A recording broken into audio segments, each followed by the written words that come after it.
Hai semuanya, selamat datang di Tilkul Stories.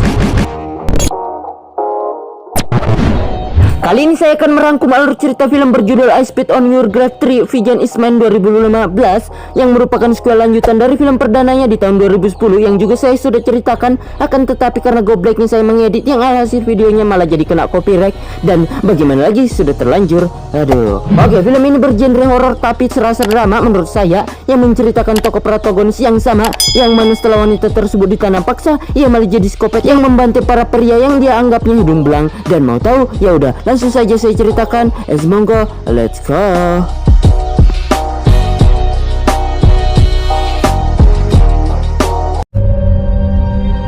Dimulai dengan memperlihatkan Jennifer yang masih saja diteror bayang-bayang dengan kejadian di sequel pertama, yang mana hal tersebut ternyata membuat batinnya terganggu hingga membutuhkan terapi psikiater. Dan saat ia didekati teman sepekerjaannya yang seorang laki-laki bernama Matthew, ternyata membuatnya insecure karena ternyata hal yang sudah dialaminya membuatnya trauma terhadap lawan jenisnya.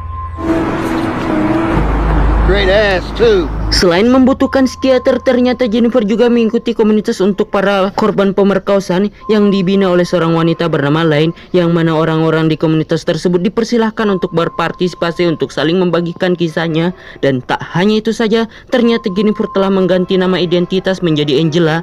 Lalu saat sepulangnya, Angela malah dihadang geng berandalan yang dipimpin oleh seorang pria bernama Keith, yang mana Keith mengajak Angela untuk atau diperkaus. Akan tetapi tak lama kemudian datang seorang wanita yang juga mengikuti komunitas mantan pemerkosaan yang bernama Marla. Di situ Marla langsung membacoti para pria tersebut dengan mengatakan, "Belalai tempur kecil, jangan sok keras." Dan hal itu membuat para berandalan membiarkan Angela pergi begitu saja.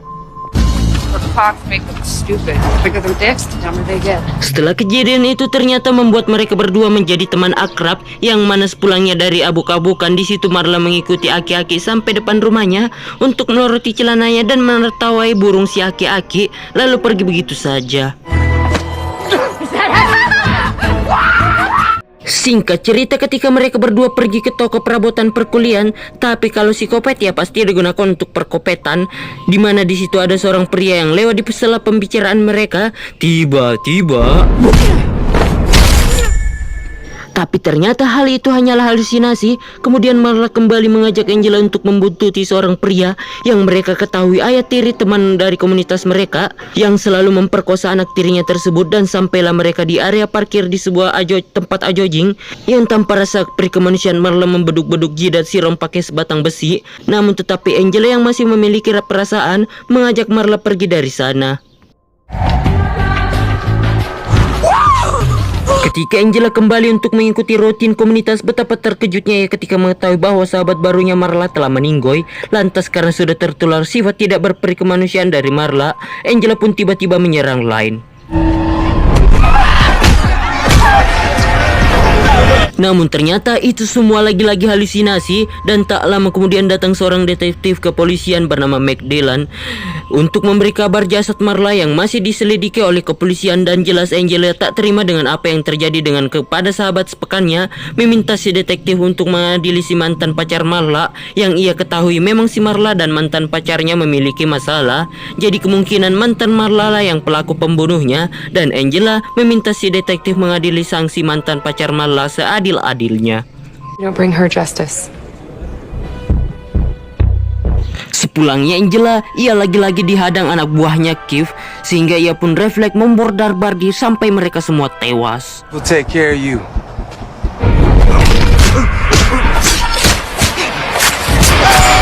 Namun ternyata kita lagi-lagi kena prank oleh halusinasi Angela, dan karena itu semua preman tersebut membiarkan Angela pergi begitu saja. Keesokan harinya Angela mengetahui kalau mantan pacar Marla dibebaskan begitu saja, yang dia anggap pelaku pembunuh Marla, sehingga ia pun mendatangi si detektif McDillan untuk protes. Akan tetapi McDillan hanya mengatakan ia hanya mengikuti aturan dan bukan seorang jaksa yang mengatur itu semua.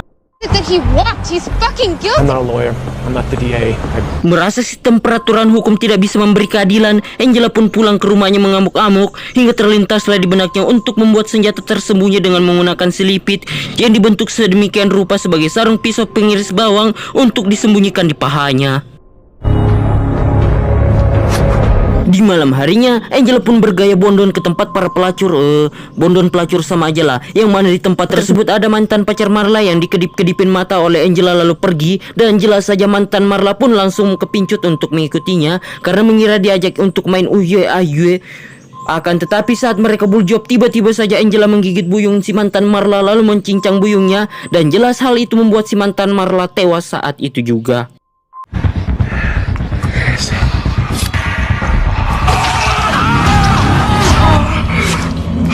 Keesokan harinya, Meg Dillon pun menemui Angela untuk meminta keterangan tentang kematian mantan si Marla. Akan tetapi Angela malah ngelantur kemana-mana berlagak tidak tahu padahal dialah yang pelakunya. Dan merasa jengkel, Angela pun pergi mencetak peralatan perkopetan, kemudian on the way menemui Ron alias bapak tiri dari salah seorang di komunitasnya atau orang yang sama yang telah dipukuli oleh Marla di scene sebelumnya.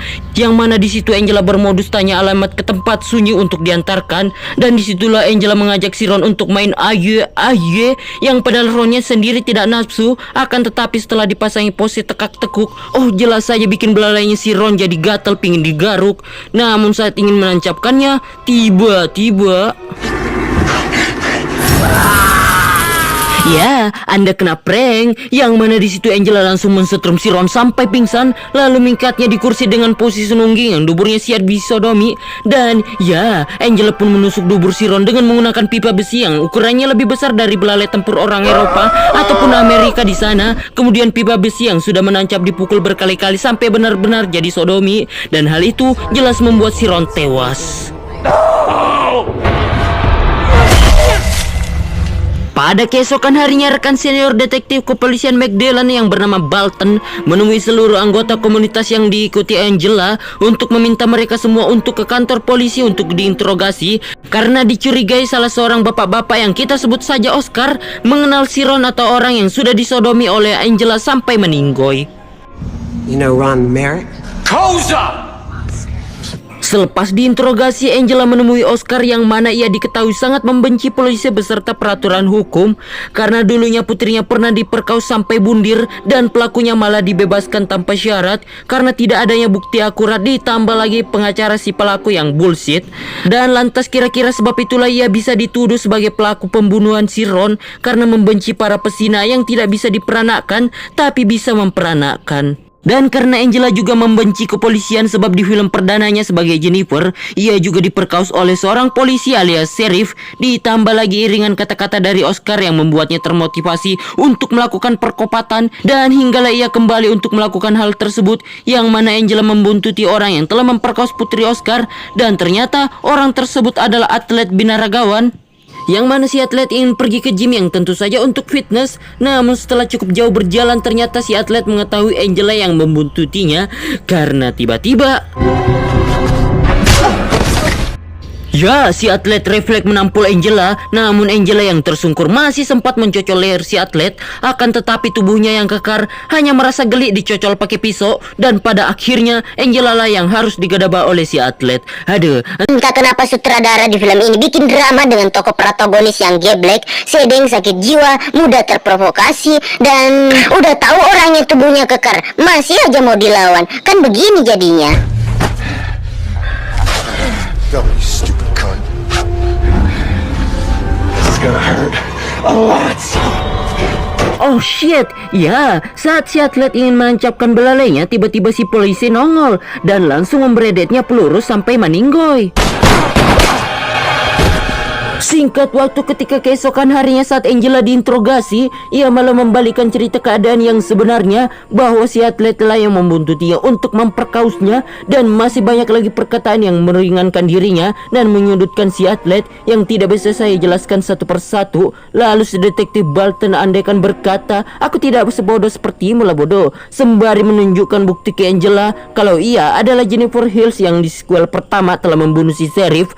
Namun masalahnya bukan itu, melainkan selain Jennifer yang mengganti nama menjadi Angela yang telah membunuh si sheriff, ternyata Angela atau Jennifer juga telah membunuh keluarga kecil si sheriff yang tentu saja tidak bersalah dengannya. Sehingga dapat disimpulkan alasan Jennifer mengganti nama menjadi Angela yaitu agar tidak dihukum karena telah membunuh keluarga si sheriff.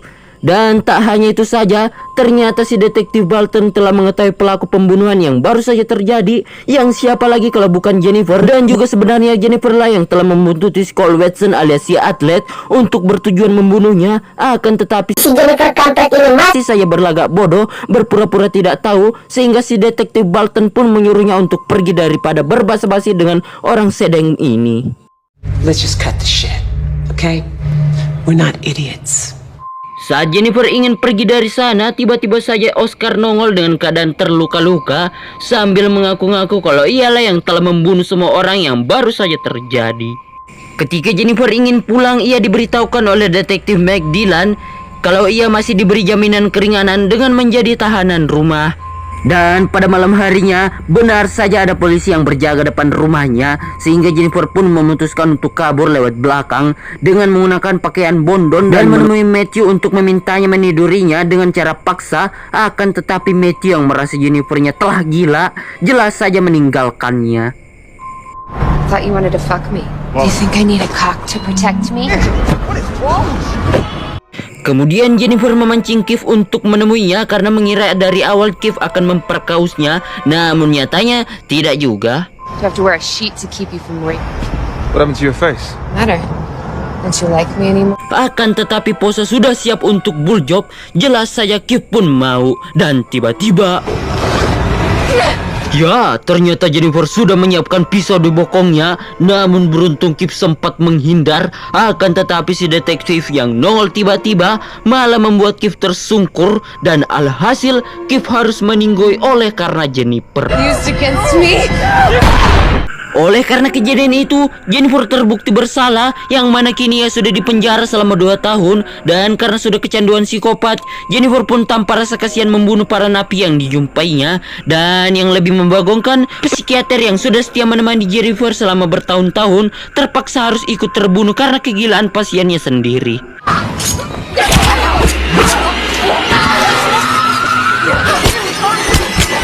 Selesai ending yang benar-benar mempersetankan. Setelah kita menonton film ini membuat saya menduga, ini cuma dugaan loh ya, bahwa sebenarnya Jennifer lah yang gelo, yang mana diketahui di sequel film pertamanya kalau si Jennifer ini telah diperkaus. Dan di film lanjutannya ini ternyata membuatnya kejiwaannya terganggu sampai membutuhkan terapi psikiater dan juga mengikuti sebuah komunitas yang sepertinya memang untuk orang yang kejiwaannya terganggu.